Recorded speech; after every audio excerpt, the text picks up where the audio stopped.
Do you think God can really love Goths? Yes, of course. There is things that are from the devil, it's true, but not everything. What is from the devil? Some bands, they say clearly in their lyrics, you can hear it.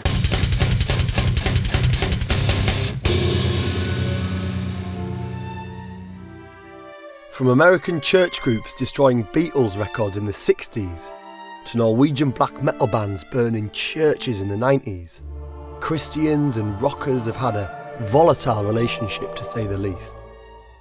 I'm Jak Hutchcraft, and I'm a journalist for Vice. I was walking through Soho to buy some guitar strings and a poster caught my eye. It was for Asylum. Hi. A Bible study group for goths, punks, metalheads and just general outcasts. As a metal fan and someone interested in spirituality, I wanted to see just how they managed to combine the music of the devil with the word of God. Some people think it's quite strange to be into gothic culture and gothic style. If you go to other churches, kind of try to change you, say you shouldn't wear this, or you shouldn't listen to this music because it's of the devil. So do you think Slayer? Do you think their music is demonic, or is that got the devil in it?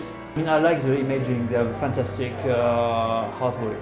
Mm-hmm. But I think it definitely looks like there is some demonic stuff involved. So this is from Disciple, which is from the album God Hates Us All, Okay. 2001. God hates us all, he fucking hates me. Yeah. Pessimist, terrorist, sounds a lot like hell is spreading all the time. I'm waiting for the day the whole world fucking dies. Yeah. He's obviously not following a Christian life. And I'm not saying this is not demonic, but he needs to be saved. He needs Jesus, this guy. Because it's a small group, it's not one person standing up at the front telling people anyone's allowed to ask any question, and that can be, should you have sex before marriage, are there aliens?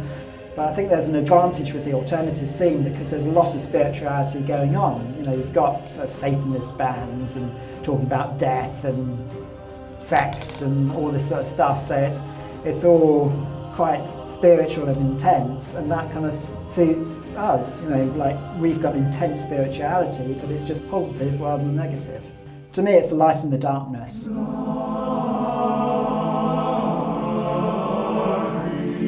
How did it all begin, Billy?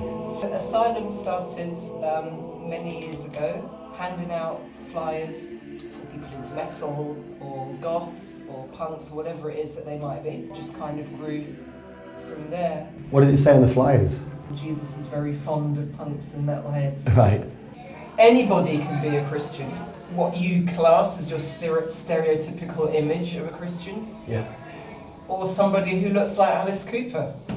Why do you think this is what I need to do? Because that is a big dedication to get on the street corner. I felt it was something that God was asking me to do.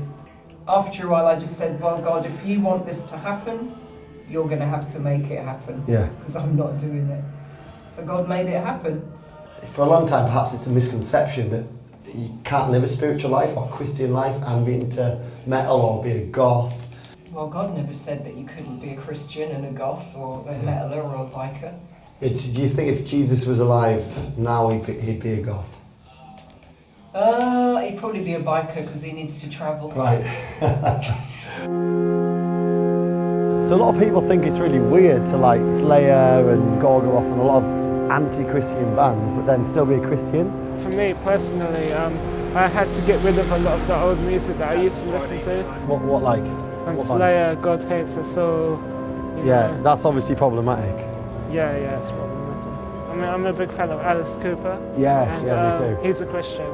But you wouldn't think it if you just went to one of his shows. And what makes it different from other Christian groups or the mainstream church? I feel that I can be alternative. So what makes you keep coming back? I guess I've just got hope now that no matter what happens, God is with me, and when I die I'm going to go to heaven. It's like a place which is promises, bliss. And to see all of the people who have died in my life, again, even at like cats and stuff like that, I'm sure I'll see them again. It will be bittersweet.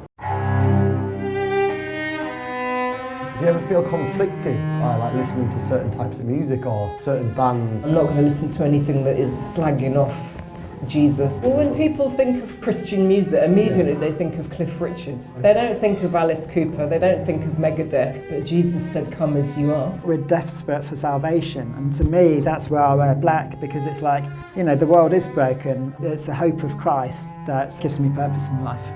What we're doing is we're taking what we find life-affirming in the world and we're bringing it to a fellowship. Do you think Jesus would be in the mosh pit at the gigs, like at the heavy metal gigs? I don't know. I mean, it might depend on traditionally what footwear he's supposed to be wearing as to whether I'd advise that was a good idea or not. Yeah.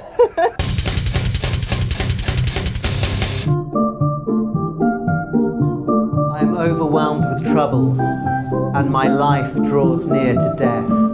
I am counted among those who go down to the pit. I am like one without strength. I am set apart with the dead, like the slain who lay in the grave, whom you remember no more, who are cut off from your care. You have put me in the lowest pit, in the darkest depths. Your wrath lies heavily on me. You have overwhelmed me with all your waves.